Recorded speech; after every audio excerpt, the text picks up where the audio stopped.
you can see in our magazine this issue, every issue we carry one section on consultants. So we request more and more consultants to write in to us, and we would like, it'll be a pleasure to publish what they have to say for the greater good of the industry. Thank you.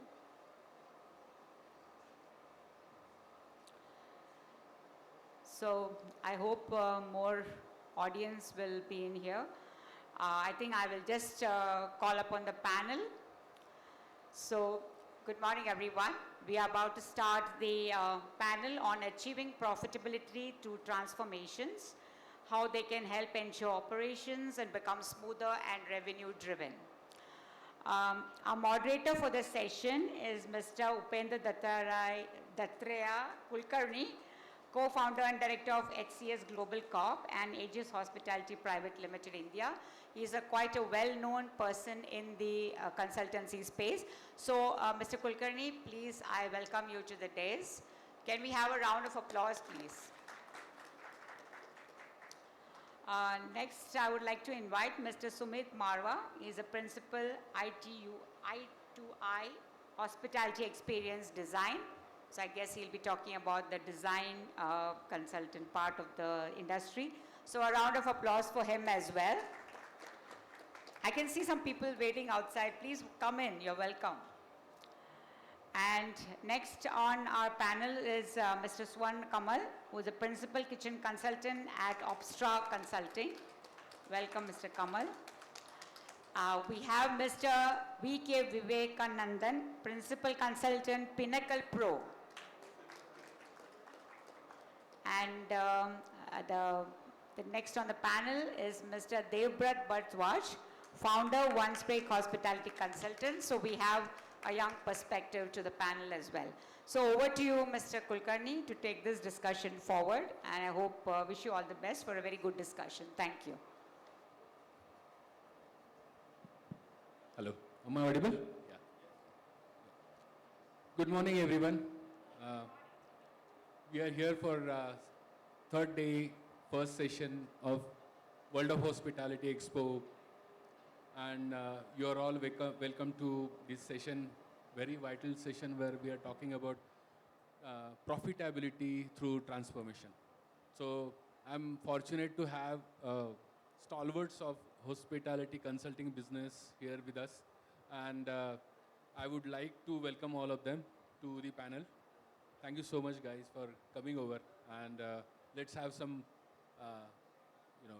wonderful discussion where we can share some pointers with all the audience here. So to begin with, I would request Mr. Sumit to introduce himself. Good morning, everybody. My name is Sumit Marwa. I've been around in the industry for about 3 decades plus now. And our main area of focus is hospitality experience design, where we help investors, owners, and everybody come up with what the entire experience would be, which would include a whole gamut of things. But that's what we've been doing for a long time, and thank you for being here. Mr. Swarn. Good morning. Hi, my name is Swarn, and I represent my firm, Obstra Consulting.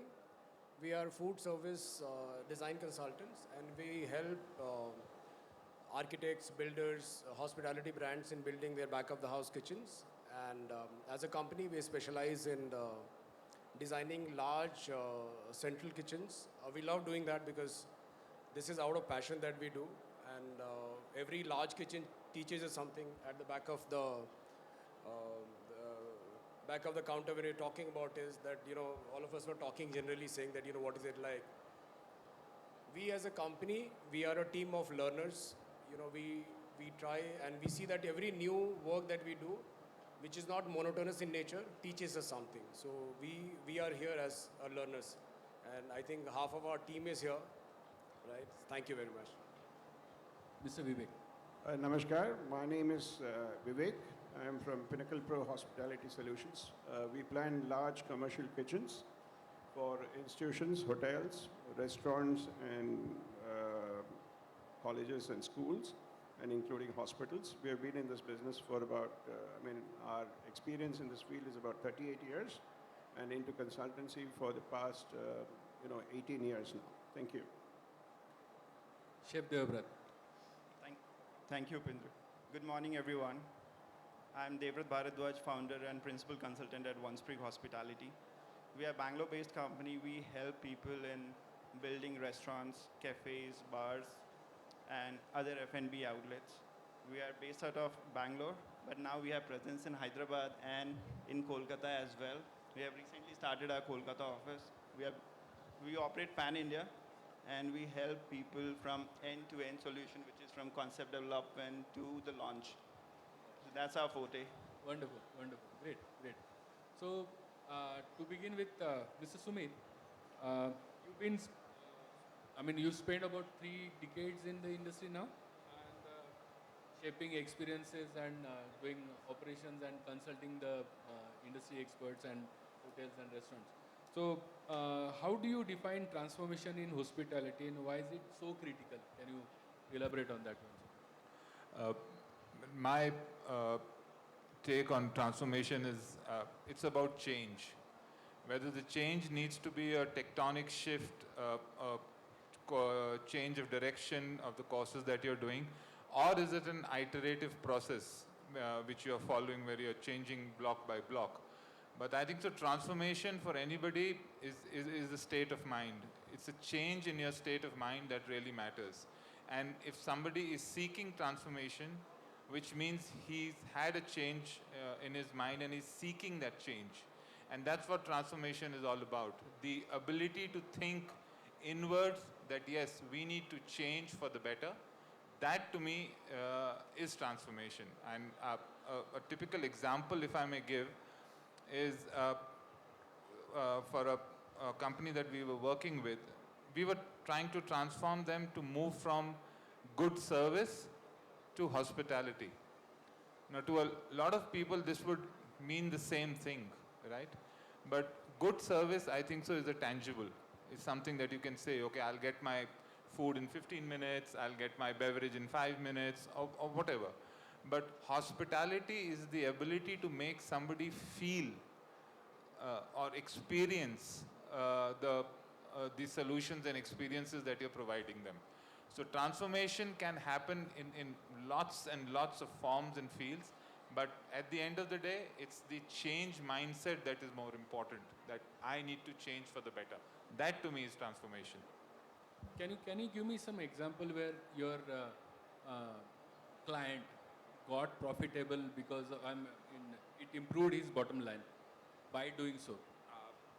Something that comes to the top of my mind is one of the transformations that we did was we had a client who had may I call it a premium multi-cuisine restaurant, which is doing well, not bad, but they wanted to go a step forward, and with discussions over a period of time, we moved them to a single specialty unit, I think so, which is the future.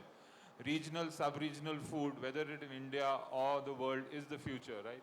And we moved them to transform them into a single specialty restaurant. We increased their average ticket by about 30-35%. And we even made them actually move the restaurant physically. So that was the most radical transformation that we have ever done, and that increased their profitability. We got them down from a 140-seater restaurant to maybe a 75, 80-seater specialty restaurant. So transformation was, which came from them to us, that we need to now move forward. We need to give something that is different to the market, and the market is today seeking that. We are no longer in the phase that I'll have a cookie cutter model, I will sell multi-cuisine things, I'll have a Chinese menu, I'll have what we call a Mughlai menu or a so-called Punjabi menu, and a continental menu, and I'll do well because I have good food. So that transformation of moving away and realizing how regional specialty, sub-specialty restaurants, especially in the fine dining space, is the future. And that was one transformation which helped his bottom line a lot. Okay, wonderful. Swan, uh, you've been working on your Obstra consulting, where you're helping catering services, your restaurants, and new concepts altogether. Thinking about or assessing any transformation which needs to be done, what kind of red flags that you know observe, and what do you look for? I mean, is it how do you try to diagnose any uh, you know kind of lacuna into the business? Well, let me first go back to the question that he asked Yeah, me. I'm just yeah. trying to answer that in a Yeah. way, in a different manner. Yeah. When we look at anything, I'm saying me, you, all of us are not different. For doing any, even thinking about a transformation, we have to think about why do we need this transformation? Okay, who am I doing it for? And why do I need it? Because if these objectives are not clear, so we say we need a transformation. So the question will be, what is the end result that I'm looking at after that transformation? So if that transformation is only about the design, that transformation is only about changing the look and feel, if that transformation is only about changing the food or changing the offerings that we have, it is not complete, because what happens is, we only look at, let's say if my expertise is a food service design consultant, I always will keep looking at the design side of it, okay? That this design is not good, it is not working Yeah. in a flow, it is not working the way how it should work. Most of the time, we do this mistake of not setting the objective, means what is the end result that I am looking at. So the end result for me of any transformation is, how do I make my customers more happy? How can I give more to my customers? And when we start the transformation from these objectives, what happens is, I get better service. And of course, the customer blesses us by frequenting us more. He comes to us, he starts loving us. And of course, we do good business. Most of the time, I hear from people that they don't trust their customers. They don't say, oh, I can't make 100% people happy and things like that. Which I feel it is not a right notion to have. Why so? Because if you are not making your customers happy, so in our system it's called Atithi Devo Bhava. Somewhere we have forgotten all that. So we only look at profitability at the end of the day. We only look at some of the aspects of, how do I, squeeze more out of my people? How can I pay, whatever less and save money and all that? When I'm doing this transformation, my guest is my God, okay? And let's take every single feedback that he gives about the food and services that we have. Then, this real transformation will come, okay? So if I keep the customer at the center of my this transformation that I'm looking at, I'll be able to evolve that entire system. Okay, so if that is helping the transformation thing, whatever I'm doing it for my guests. My job is to make me happy. Correct. If I make him happy by my food, by my services, by my atmosphere, by my design, by my all the elements, marketing, everything it makes a complete sense and then becomes a concept. Okay. But then at the end of the day, when we say it's a business, so profitability has to be, the thing which we need to look at. Can you give me some example where your intervention helped, achieve the profitability in any business, any particular project of yours? When we started Obstra, somewhere in 2015-16, I would say, okay, I had no customers, I had no name. Today also I have no name, but at least it was very difficult for me to go interact with people and tell them what we do.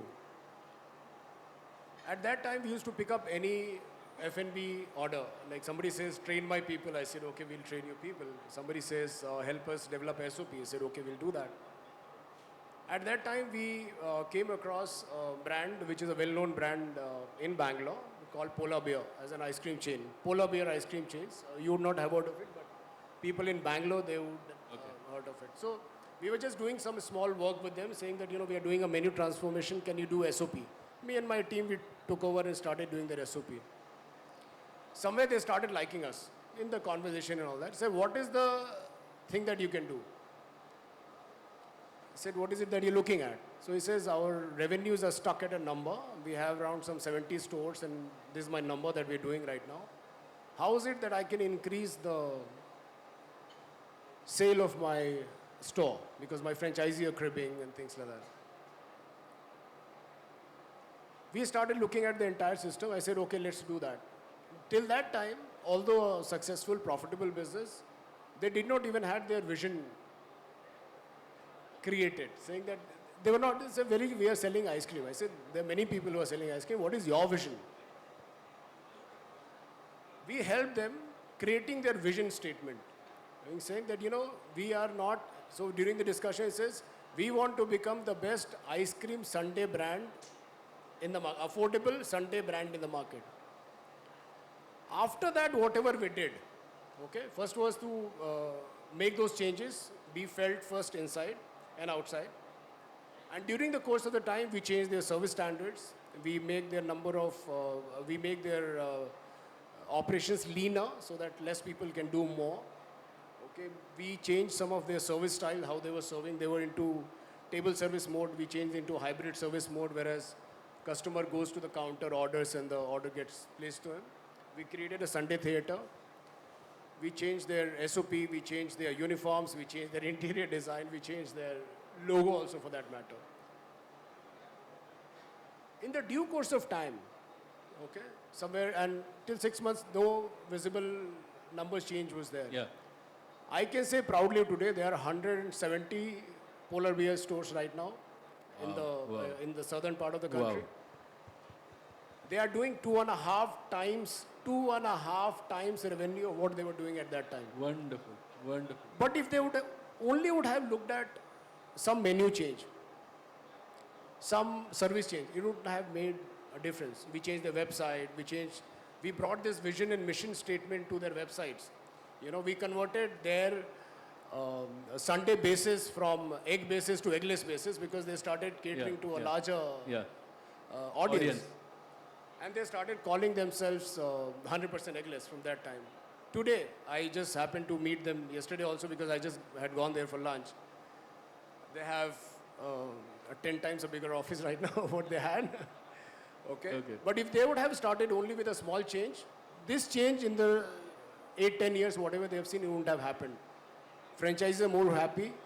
They are making more money. They're buying cars, and there've been also talks of funding, that they're talking about. So don't go for small transformations. When you're looking at transformations, go at a holistic transformation of giving it back to your customers and create your paraphernalia around. Then it works for you. So it's kind of making business franchise ready, you mean to say. That way the transformation had happened. Yes. If it is an existing business, you have to completely change. Because if you do a small change, it will not be noticeable. But if you're starting fresh, start with a concept. Don't just start. Start with a vision. What do you want to do? Even if you're selling, for example, a biryani. How is your biryani? What product that you're offering is different from what the other people can give you? Will be the point of differentiator. That is what the people will remember you for. Okay.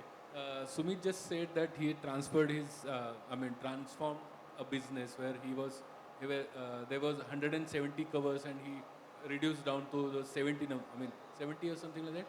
So do you think this is a good idea to curtail the covers when you do think about transformation? 100%. I'll tell you why. While people talk about having more seating, having kind of more crowded, I would say it is good to have your restaurants with less seater, making it look full, than having a bigger restaurant which is empty. Absolutely. Okay, so remember, all of us are in buying terms, we are the same. Let us say there is a mithai shop near there will be 2, 3, 4. But you will see that, all of us as customers, we go to one shop. We don't go to all the shops, right? A shop which is crowded, more people go there, even if they have to wait, Yeah, because they know that, true that. maybe there's some value that he's giving, Yeah, maybe yeah. the product is good or something like that. So, and this stands true. If you downsize yourself, right, that downsizing also makes your back of the house operations smoother, because then you know, okay, you only have to cater to this much. You can give better, you can give more. Sumit, you want to add something to this? In fact, I just watched a podcast the other day, and a very known food curator stylist in Bangalore said something that as a city, we must be the only city which has 3,000-seater, micro breweries. I don't know why they call them micro, but still, 3,000-seater breweries with 1.5 acres, 2 acres of land. And we are the same city which also has restaurants which seat under 20 people. And the beauty that she said is that it is these 2.5, 3,000 seaters that get in the young people to go out, to start going out. And they are the people who then would frequent the smaller ones. So, at the end of the day, I'm not saying that it's only in terms of the number of seats, but for each their own. And I think so the future story of consumption in India is that there is space for everyone. But agreeing to what Swaran just said, you need to have a differentiator at the end of the day. True. You whatever word that you would put it, you need to have that differentiator in your biryani, as you very rightly said. And that differentiator is going to make or break your business going into the future. Rest of the things just follow, rest of the things, of course, there's Perplexity and Chat GPT to help, but it's the vision and the differentiator that's most important in going forward in the industry. Wonderful, wonderful. Vivek, you've spoken a lot about, optimizing LPG and manifold design in, and the benefits actually of LOT systems. How significant are these savings in energy cost when it comes to kitchen out of those systems, basically? Well, I would say that, transformation is very holistic, like how Swan mentioned. It's not only making the fast buck all the time. Of course, it is quite important. But let me tell you that this whole journey is a tapestry of emotions, connections, and memories. And believe me, it's worth the climb. You will have to not only think of your, making that extra buck, but you will have to take up a very holistic view of the entire scenario. Because having said that, if to serve a very good experience, like how Sumit, his own company is an experience hospitality first, and what he said, this transformation can also happen with, a very good kitchen infrastructure. And now this kitchen infrastructure is very critical, because I feel most of the entrepreneurs reject, the cost of kitchen infrastructure. They do not spend as much as money in the kitchen as much they would, probably spend on the aesthetics of the restaurant. And very quick aside, I was also surprised to learn like how when he said, as one was saying about 100 seats and 70 seats, you will find on the highway to Coimbatore, there are restaurants who have parked cars of their own there to make sure, when you're passing by, you see a couple of cars, you stop. So these are their own cars. I was surprised to know that. So there are different ways of transformation. So this is one of the Indian ways of doing that. I was surprised when I really spoke to the owner. So having said that, kitchen infrastructure, let me start up with something like energy. When you talk of energy, you have two ways of looking at your LPG, what you're using for fuel. See, there are two ways. One is called VOT, which is vapor offtake, and one is, a liquid offtake. So what really happens with with vapor, there is a certain amount of evaporation from the gas cylinder, which is hardly about 600 grams per hour. So you have to, link it with the number of burners that you have in your kitchen. See, each kitchen, you have a couple of burners which has got, a LPG consumption per hour of 1.56 to 2.24, etc. So when you connect all the, you calculate the number of kilos the burner spends in an hour, you arrive at a certain figure. So you take a diversity factor. Let's say normally we calculate a diversity factor about 50%, because all the burners are not working all the time. So when you calculate that, and then you divide by the number of what is the evaporation rate in a particular cylinder, which is 0.5 to 0.600 grams only from a 19.2 kg cylinder, you will arrive at the correct manifold size. If you do not do that, what really happens? So what really happens with that is you will have what you typically see in many restaurants. They do not calculate the number of cylinders that needs to be attached to the number of burners that are in use. So what happens is the physical characteristic of LPG is such that it starts, if the demand is more than what it can give, then it starts borrowing heat from the surrounding and it condenses on the cylinder. So basically there's a freezing. What this guy does, if he goes or heats up water to about maybe 45 to 50 degrees, comes and pours hot water in a vessel and tries to bring it back, that is very wrong. So you're losing in all ways, because to heat up that water, also you need a lot of energy, right? So that's exactly what is happening. And that's not safe also, because I'll tell you why. There is a sudden influx of LPG gas inside the pipe, which is very bad. So that is, VOT has, your manifold has to be set up correctly.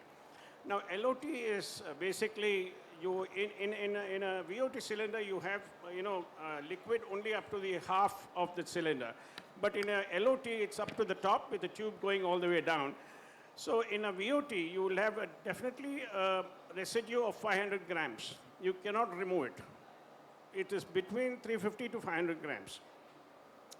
But in an LOT, what happens is the entire thing comes out. So that, there is a cost factor, of course, but you will find your ROI, back in about 1.5 years. It's not very expensive. And the basic difference which you will definitely get is about 10%. Easily about 10%. Wow. It's quite a large amount. Wow.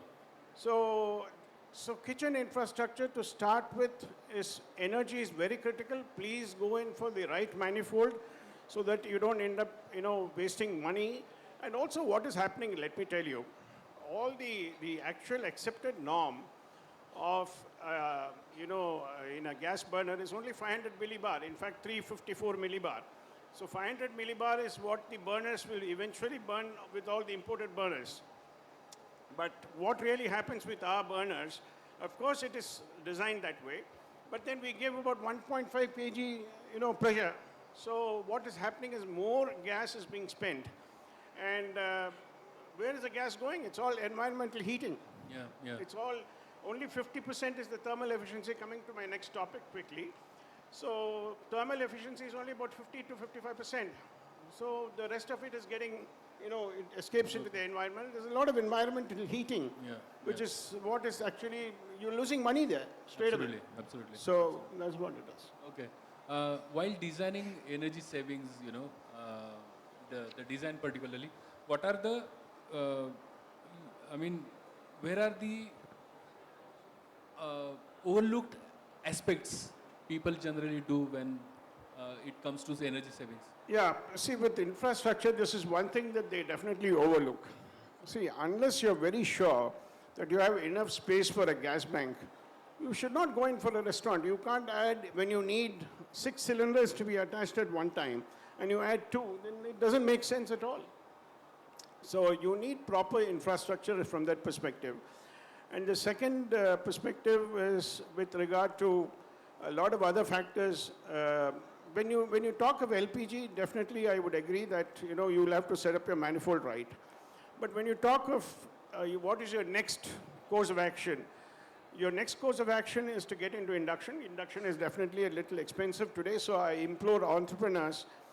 There are people who are selling induction today, but there's a lot of things which are imported as well.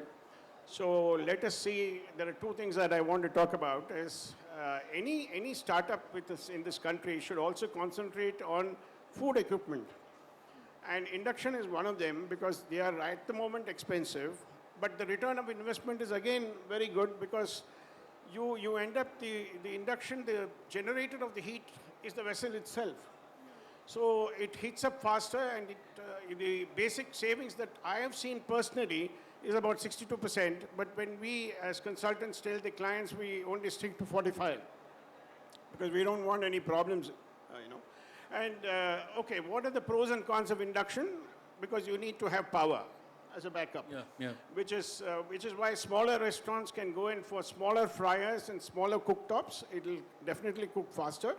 But institutional kitchens, yes, induction is the way out because it can really save a lot of money.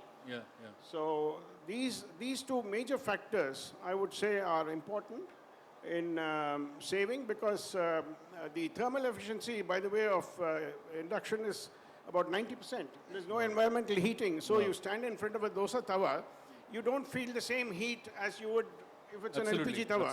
Same thing with frying as well. And what happens with frying, if you need about 170 to 180 degrees as, to fry a vada, example, you keep your thermostat at the right time and then it gets cut off. So your oil also doesn't reach your smoke point, which is why the freshness of the oil is also retained at the same time. So you recommend induction cooking rather than No, I would say you should, I would say you'll have to have a hybrid model because it all depends because you need power. So power is, especially with all your factories in different parts, industrial parks who have got HT, high tension, and it is, I think it is above 40 or 42 kV, then there is literally no power cut at all. So it's very good. But, to change the mindset of cooks is even more difficult when they work on induction. But there are people who have also, taken to it very easily. But I find it's easier to talk to industrial establishments rather than hotels. Because I think even the chefs here, if they have assembled here, they should also take, induction as, it's quite easy to work. But they seem to have some kind of a block. I think that block should be removed. What are the other ways to keep the chefs on board cool in kitchen? Sorry? What are the other ways to keep the chefs in, cool when it comes to, rather than, just introduction, introduction of an induction system. Is there any other way where we can control the temperature overall in the kitchen? See, chefs definitely have a lot of work to do. And the only thing that we can possibly think is, do you have a proper exhaust and is he getting enough fresh air which is cooled? You see, this is another major aspect. If you really look, I have not seen even in corporates or big hotels, I would say about 5 out of 10 do not have a proper duct sizing. So unless you maintain the velocity, which we normally, do it between 8 to 9 meters per second, and you have a proper static calculated, and the right centrifugal blower, it's not going to suck out your fumes. It is definitely not going to suck out. And then you calculate the CFM, which is getting exhausted, and you have to bring in 85% makeup air back again. So how do you bring it back? It can be ambient air is one. In Bangalore, yes, you can bring in ambient air because it's not very hot. Nowadays it is. But the second is you can bring in about double-stage evaporative cooling where you will have to control the humidity. Sometimes humidity also goes very high in Bangalore. But in places like, dry areas, I think double-stage evaporative cooling works because there is a difference between the temperature between outside and inside by about 6 to 8 degrees, which is very good. The third part is TFA, which is treated fresh air, which is one shot of air conditioning, which is a DX coil. So that you can bring in as well, but it's very expensive. So we bring in ambient air, and then we bring in TFA as well for hotels. So that's one way of cooling. Otherwise, I think he'll have to do a lot of dhyana, to, meditation, to make sure that he doesn't get flustered. But that's the basic idea. You'll have to train your mind not to get flustered. Correct. So we can definitely improve the kitchen hoods and the overall gas ranges in better sense, where we can control the heats and get the energy savings done. See, now with regard to exhaust also, we have one more, demand control ventilation, which is definitely expensive. That's another area that I would like startups and entrepreneurs to take it up as a challenge because right now it's very expensive. So demand control ventilation basically has two sensors. It's got a temperature sensor and a smoke sensor. It senses the temperature of your cooking as well as the smoke, and then it sends a signal to your VFD to reduce the RPM of the motor, and thereby, less current is drawn. Yeah. So let us say you have a 5 HP blower. Definitely you can't, there is a 30%. Definitely it has to work at full, you can't reduce that. In the balance 70%, what you can possibly do with the, implementation of demand control ventilation, you can control in that 70%, about 30% you can reduce your RPM, which is what I would say, if your bill is about a lakh, for example, Okay. you can reduce it by about 15 to 18%. Okay. But it is very expensive now. Yeah, it is. It is very expensive now. And let us see how you should, entrepreneurs should come forward to, do something here, because we are having a lot of startups like Zepto and a lot of other startups. Even government did say something recently about this, but we want technical people to, think more and come out with something to replace and, make Bharat proud, is what I feel. Because this is something that is very important. And of course, we have now UV and plasma clean, UV systems as well, which will, cut down your oil into powder form and all that. That is a safety issue, but it can be done. Okay, okay. Chef, I have a question. Yeah, please. Yeah, please. Sir, just want to check, when we talk about induction is fairly a new technology which is just coming up. With your experience, where do you see that the serviceability of these induction equipments that we are using, how easy it is for us to get it serviced, what challenges that with your experience the operators have faced, and how we have tried mitigating? So, see, there are critical parts like the IGBT and the PID sensor and the coil, which are very important, which, of course, there are 3 major people whom I know who are manufacturing that, and they do have very good service backup. Let's accept this, that, the burners don't get spoiled for any reason. If it's an LPG burner, you can have it cleaned on a regular basis. But, of course, if your electronics fail, I have not seen a failure rate of, let's say, if I'm talking of about 6 months, I've seen a failure rate of about twice where the fryer has broken down and then they have attended. And I do notice that the present manufacturers are quite, reactive. They come and change. But what is actually not happening is when you find, in my opinion, I think in a corporate setup, a chapati should roast between 180 to 190 degrees. I find that he puts the, tawa at 240 degrees. And he has to move forward. He has to keep on turning the roti because it is getting roasted, over-roasted. And he's in a big hurry. And I don't understand. What they do is, they put it at 240 degrees, they want to finish their work, and then sit down.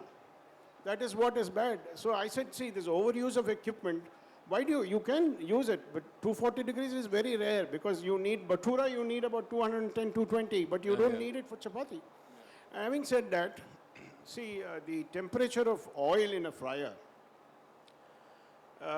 it is below the kadai, they were having it below the kadai.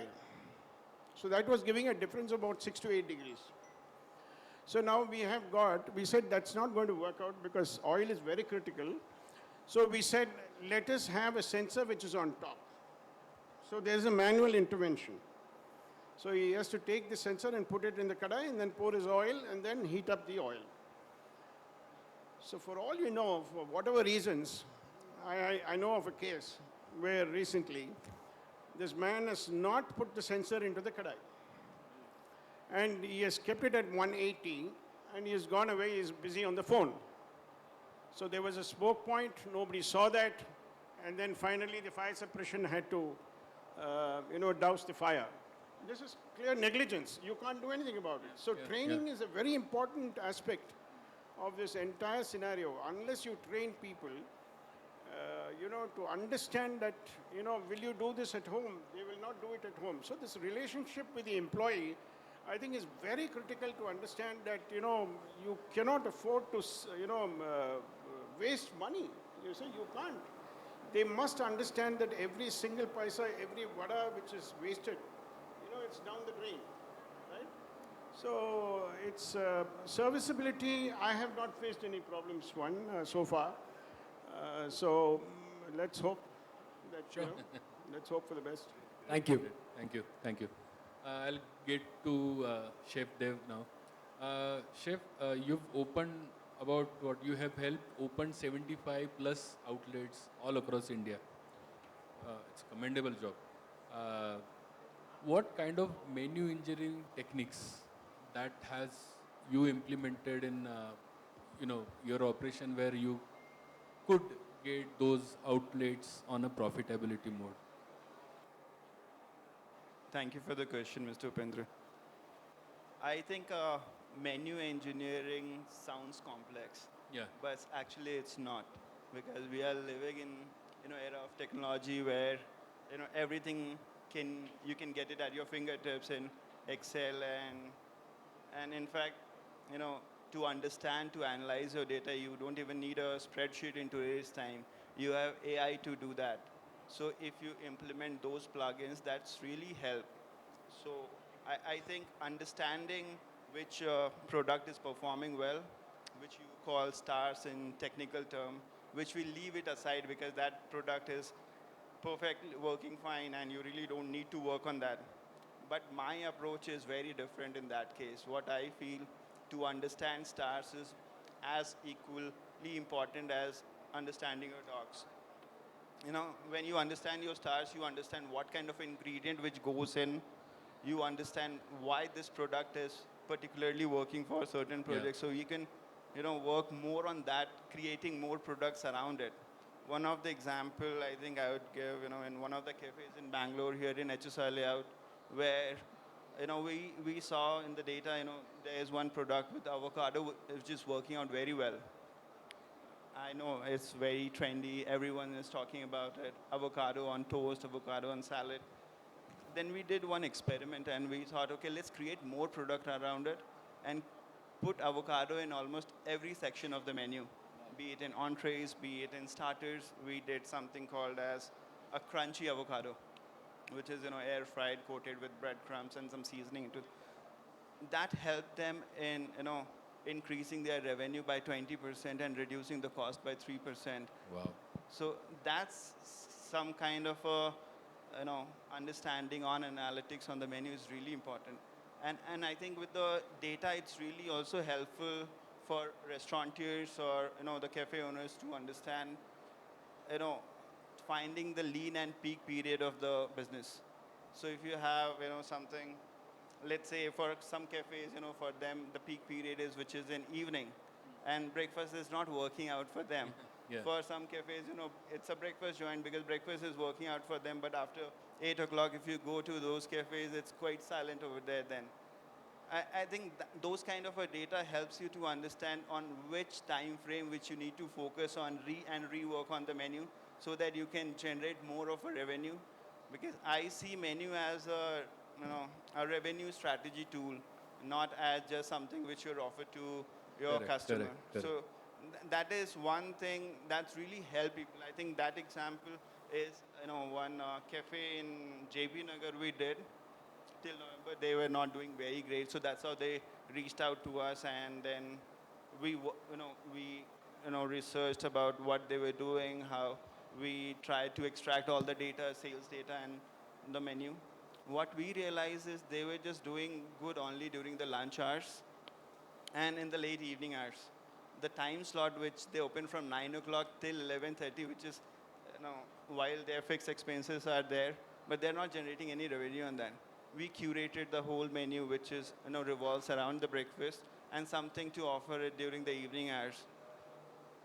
I think they got, 2.5x of the revenue in next 3 months by end of March. And that's a real example which I'm giving it to you. And so that's what it helps. Wow. Okay, but then this definitely helped on the, let's say, margins of client of yours. But did that help in, let's say, customer satisfaction at the same time? Yes. See, cafe or restaurant is a business where people get associated to themselves. That's how you build a community. Like, that's how the cafe business operates, or the restaurant, especially the cafe part. Let's say, for a coffee, you have your own favorite spot for coffee, right? And when you get to know that they start offering a breakfast, why customer would not come to your place? You have already a loyal customer base. We have, a technology like Relo, which helps you to get your customer back and put the information out to the people. Yeah. Okay.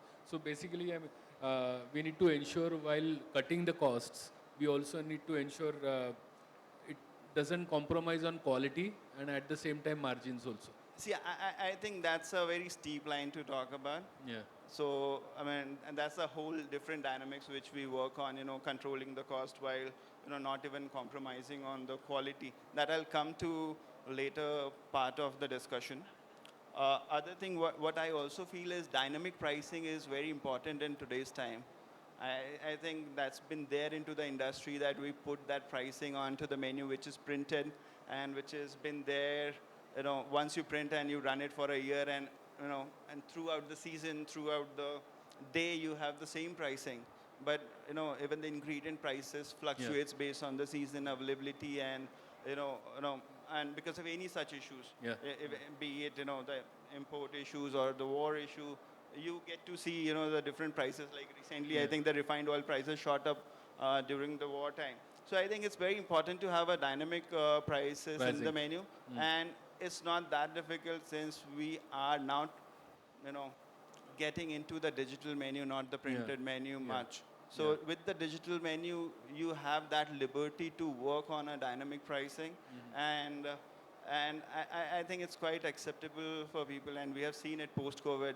That's worked out completely fine in the industry. Correct. So you mean to say more of yield management needs to be done out there that way? Yes. And at the same time, when you say that cost reduction, dynamism, so how dynamic it should be? I mean, let's say the way the flight companies does dynamism, rate dynamism, do you think that kind of rate fluctuation should be there, depend on the business into the restaurant industry? See, when I say rate fluctuation, it's not always about increasing the price, but it's also about how you can, reduce the price of a certain product and you will able to sell, especially for cafes and bakery setup. Let's say if you have a certain sort of a production which is planned for the day, and by the evening you realize it's not a good business day. But then if you have a dynamic pricing, you maybe run some discount, run it, reduce down on the price and shoot out a message to people so that they know that the pricing is different, though, because you want to sell it for a day. Otherwise it's like a croissant which is baked on a certain days or a certain number. If it doesn't sell, it's a waste next day, right? Yeah, shelf life. Correct. Okay. Sumit, as an entrepreneur or innovator in both F&B and sustainability, it's a what do you think? How do you can evaluate or elaborate AI or smart tools truly transformative are those? What do you feel? Okay. AI, I know, is the talk of the town, and that's where the future lies. But I think so. I'll take snippets from what my esteemed colleagues here have said. As Swaran said, at the end of the day, guest is God. Okay. You need to identify which your future market is, and let's understand how is this market going to order. So just to take an example of an agentic AI, let's say Perplexity, which I think so will get very popular in India. You're going to an agentic AI and say, I want to have a chicken biryani. I want it delivered in 20 minutes. It needs to cost under 250 rupees. And tell me which is the best one to order. Perplexity is, let's say, we're taking an example, agentic AI does the scouring for you. On WhatsApp gives you an option that ABC biryani is the best. You say yes. Then ask if it can order it. It orders it and then deducts the amount from your UPI. All this is done on WhatsApp. Now, does this sound futuristic to you? It's what is happening today. Wow. Wow. The technology is available today to be implemented. So this is not exactly the future that I'm talking about. It's already there. So we need to now design our experiences, as something me and Swaran agree with. We need to design our experiences, our offerings based on this also. Technology going forward, may I take a minute? What Chef said, you know, we are talking about menu engineering. We are talking about what we used to in the yesteryears. I'm from an old school, used to call menu merchandising to a large extent. And all this was based on the basic premise that you're reading a printed menu.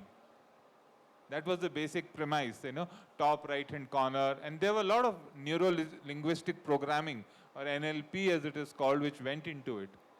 Today, the whole thing has changed on its head. Because today, for most of us, and including the older generation, this is the size of our menu. Yeah. So our entire menu merchandising, our entire menu planning, everything is based on that. So how technology can be used to ensure that all those things are done based on this is how we are looking at the menu. So that's the second change. Third change is in terms of how we are cooking. As everybody said, automation is the game today. You need to control your temperatures. You need to ensure that, you know, because those kind of staff who could, you know, put his hand on top of the samosa kadai or on top of the a sigdi and say this is good temperature do not exist anymore. So you need automation whether you like it or not to ensure that you can do your operations properly and take it forward. And there are enough and more companies going over it. And lastly, we need to have a actual shift in our thinking.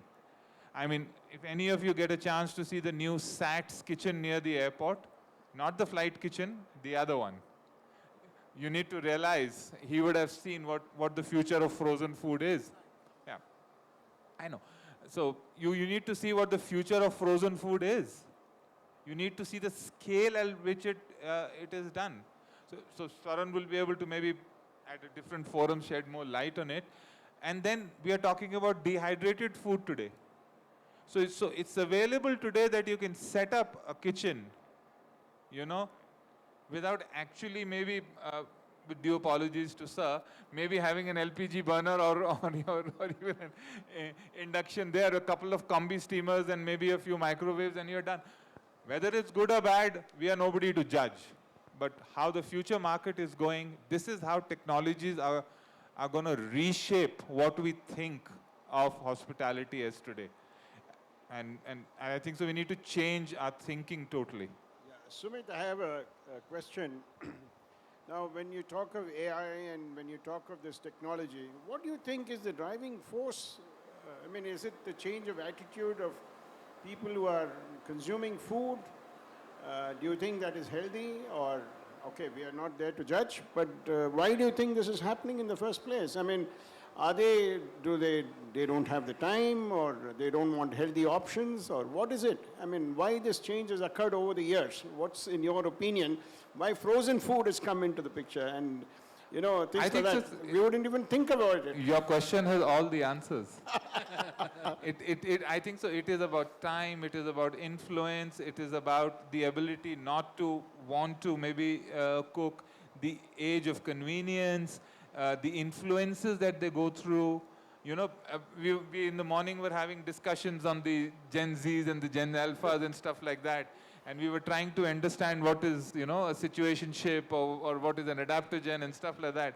I think so this is all part of the same process that how we looked at food is not how they look at food. Because their influences are totally different. We were fed food. We were sitting wherever that we were and our parents or grandparents fed us food. In today's nuclear families or singles living alone, that's not the case. So how they view food is going to be very, very different than what we perceive it to be. Yeah. And mind you, may I just say frozen and dehydrated are not exactly unhealthy. Okay, so there is a shift in their thinking. And we as hospitality advisors, mentors, consultants, whatever that we may call ourselves, we need to be part of that transformation, that change as I initially talked about. We need to adapt to that change because that's Great. the customer. Great. That's the customer who's got money to spend. And That's and true, that's yeah. what it's all about. Swern, see, transformation fails without team's effort in it. I mean, generally it fails. Have you ever, experienced such kind of thing, or what kind of go-to strategies that you have when it comes to such kind of situation? Can you rephrase the question? Yeah, I'm asking you, transformation is not easy without a team's. I mean, if your team buys in, then the transformation can happen properly. But if team fails to understand that, or they don't buy it, or they show the resistance to it, what are your strategies, go-to strategies to make that happen? See, the transformation or whatever I have spoken earlier, if your vision is very clear of why this transformation, okay, there'll be a reluctance. See, end of the day, all of us are humans and we do not like changes the way it happens. But we all know change is the only constant thing in the world. That keeps happening. If we really believe in the transformation that we're talking about, we set the vision, be, I would say, perseverant towards that, the team will start buying. Okay, so be very, very persuasive, keep asking for it and it happens. Don't give up. Okay, great. Okay. That is the advice of me, always will be there with people. Okay. Okay, great. I have some rapid fire questions to you guys. I'll ask you. What's one technology you can't live without? All of you. I think Yeah, sure. I would say Google Maps. Google Map. I think everything revolves around it. in That's a today's Bangalorean speaking, huh? Yes. And I think everything revolves around it, be it your, e-commerce, quick commerce, your own commute, for us as a consultant moving to different sites, traveling to different areas, travel, tourism, everything revolves around Correct, it. So I correct. think Google Map Yeah. is very Okay. important for me. Yeah, okay. And I think Vivek? for everyone here. Yeah, yeah. I am taking a completely different viewpoint on this. Common sense and fundamentals. That's the technology that you need. That's what is very uncommon. You Good one. don't have common sense, you don't stick to fundamentals, you're in trouble. You're doomed. Can't beat that answer, can you? Don't like in saying, but it is WhatsApp. Oh, okay. It's a communication. Okay. Yeah, so I don't like it because it's been taken into a different shape altogether. A lot of people expect quick answers to things as much as we are all on WhatsApp, but I hate it. Yeah. But there's no other Yeah. choice. Yeah. Sumit? I would say GSM because we are quite clueless without our phones, are we? Aren't we? True that. And We would like your opinion on that too. yeah, okay. True that. I hate phones, actually. Yeah, true that. What do you love? I love, in terms of technology, Yes. I love WhatsApp. That's We have a lover keeps me and a communicated. hater, and I'm the ham in the sandwich right now. It keeps me Sorry. Upendra, one last thing which I did miss out is about water. Water conservation Yeah. is something that you definitely True need that, to yeah. adopt in the right manner because Absolutely. today in Bangalore, for example, your per liter cost of water is 90 paisa to 1 rupee 90 paisa. Yeah. So you can imagine what can conservation do to you, in terms of saving in the restaurant, Correct. So There's disinfection also which is coming in picture nowadays.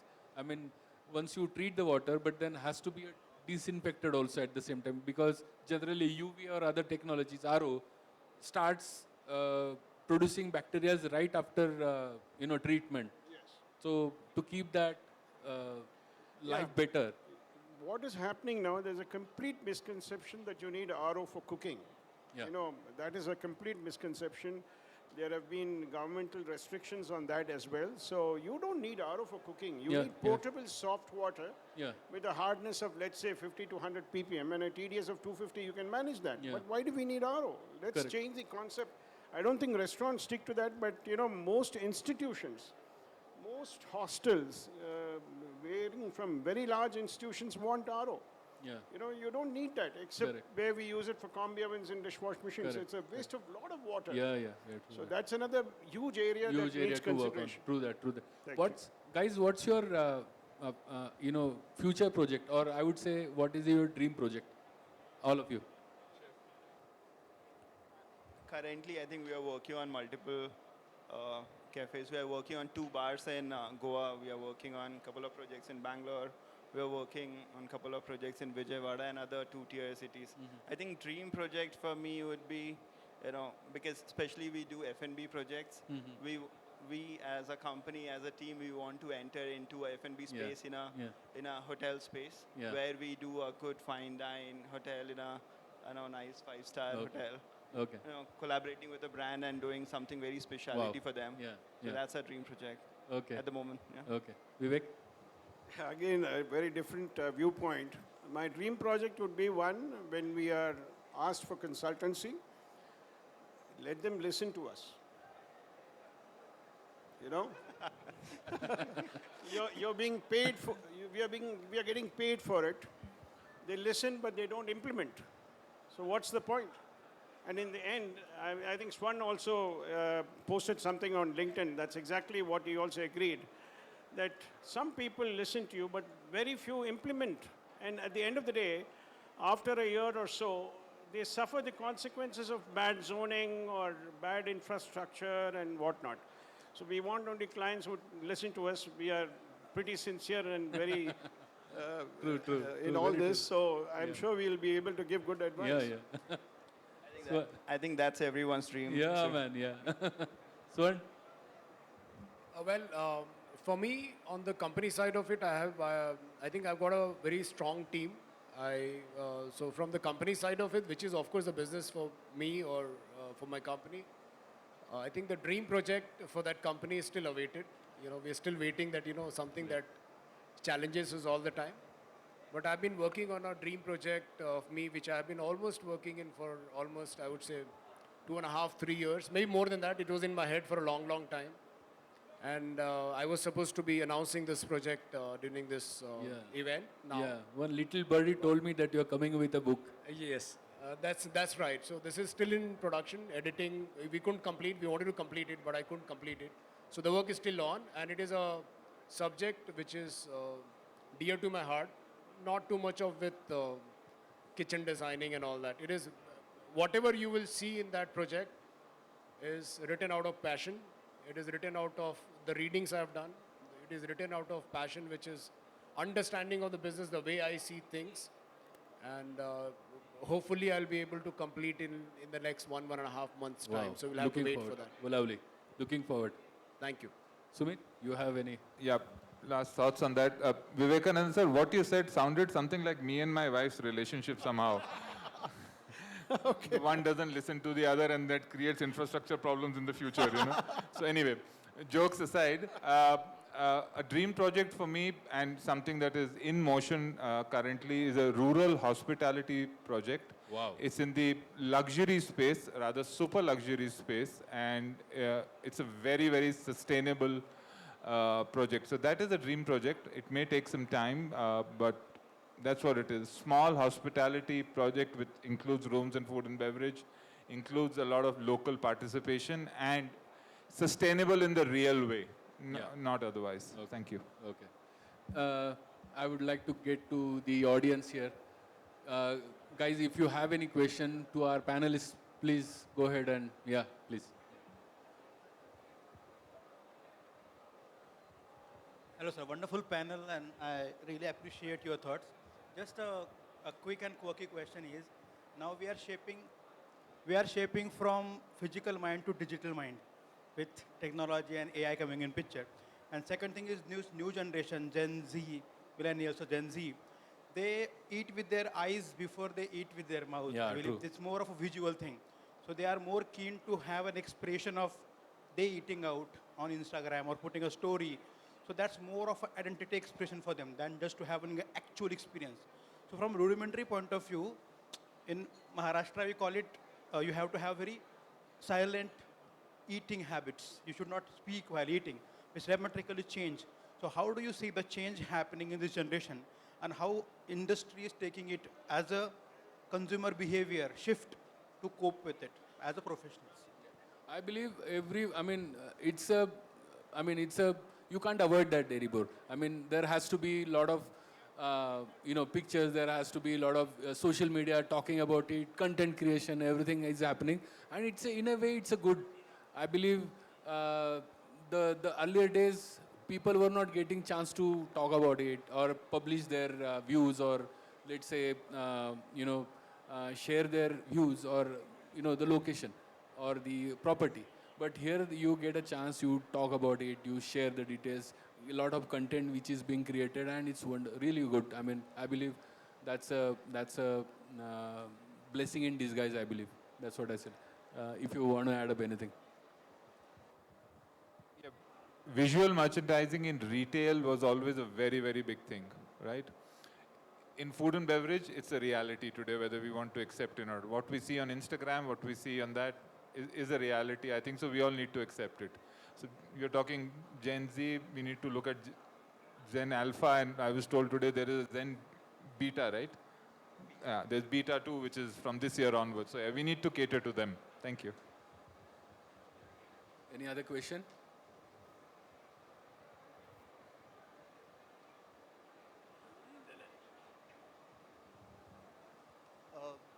I have a question with Chef Dev. So since the current market trends are changing with the restaurants also, so what is the common scenario or challenge you are facing with changing the restaurant trends? Is that question for me again? So the restaurant trends are changing now day by day. So what is the most common challenge you are facing with the restaurants? See, I think with the restaurant trend changing is not a challenge.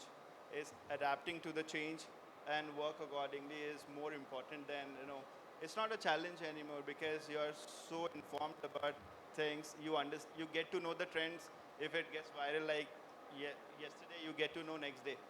So it's very important that you get onto the trend bandwagon and work accordingly. That's what brand needs to do today. So, if any new restaurant owner wanted to open a new restaurant with a totally concept-based design, so what all things he has to consider at the initial phase? Can I suggest maybe we can take this question of the Sure, maybe we can we connect can after meet this and we we can can discuss meet this again. because it's a Because that's time-bound activity. I am so sorry. You can meet and take it ahead, please. Sure, Yeah? thank you. Yeah, sorry. Acha. Okay, by the way, I take this opportunity to say thank you to every panelist Thank present you, here. thank you, so everyone. much. And the audience for A being huge so round of patient and giving us your applause, ear. for our panelists. I just need 2 seconds before we have, felicitate you for your time here. Sure. We have one presentation by our presenting partner, Flintron. So I'm a little difficult, but maybe you can just, can you just tilt their chairs or you can stand? I mean, like whatever is come. Just take 2 minutes. Yeah, play the presentation. You're supposed to play it.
That was Flintron, our presenting partner. Now I request my colleague and team member Rajan Nair on stage for us as we felicitate our esteemed speakers. Can we shift that side? I request you all to please just move this. Yeah, just stand. Thank you. Mr. Devbrat Bharadwaj. Can you come little ahead of the screen, please? Little in the front, yeah. Rajan. Mr. Bharadwaj.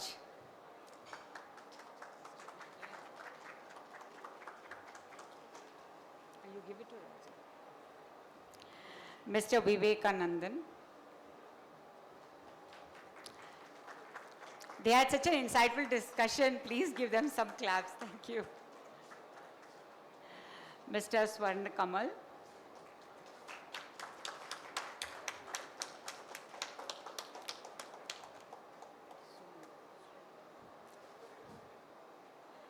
Mr. Sumit Marwa.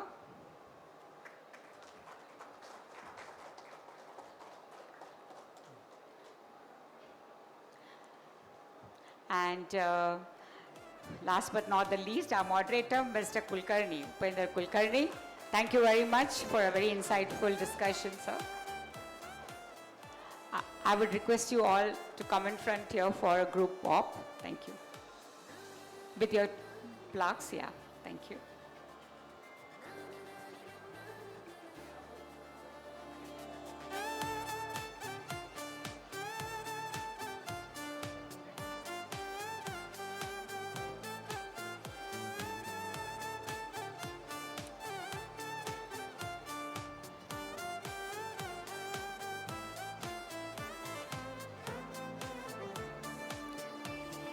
Thank you, gentlemen, for your valuable time to World of Hospitality. On my team's behalf, I thank you very much. Much appreciated. Thank you. You can collect your trophy boxes from a volunteer here, so it'll be easy for you to carry it home.